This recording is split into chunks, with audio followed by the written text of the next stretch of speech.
It was almost midnight when Jacob's car broke down on the old highway cutting through the forest. He had been driving home after visiting his family for the holidays, the road stretching on for miles without a sign of life. With no cell signal and no help in sight, he decided to walk to the nearest light he could see glimmering through the trees, a cabin in the distance. The cabin was weathered and crooked, its single window glowing faintly with the soft, golden hue of a lantern. As Jacob approached, he noticed something strange. The window wasn't reflecting his image, only the darkness behind him. A chill crept up his spine, but he chalked it up to exhaustion and knocked on the door. No answer. Knocking again, he heard a faint creak from within, but still, no one came to greet him.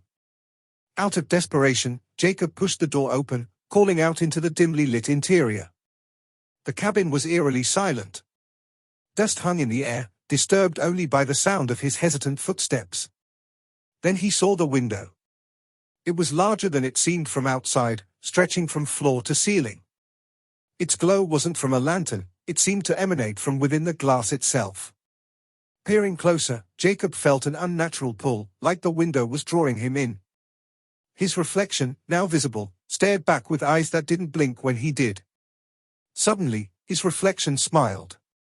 Jacob stumbled backward, heart pounding.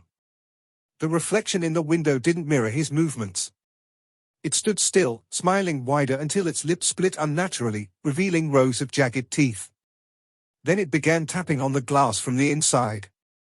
Tap. Tap. Tap. Panicked, Jacob turned to flee, but the door slammed shut on its own. The tapping grew louder and faster. Against his will, his body turned back toward the window. His reflection was no longer alone, shadowy figures now crowded behind it, their hollow eyes fixed on him. They whispered in unison, their voices like dry leaves brushing against each other. Join us. The pull grew stronger. Jacob clawed at the floor, trying to resist, but his legs betrayed him, dragging him closer to the glass. The figures pressed their hands against the window, their fingers elongating, pushing through the surface as if it were liquid.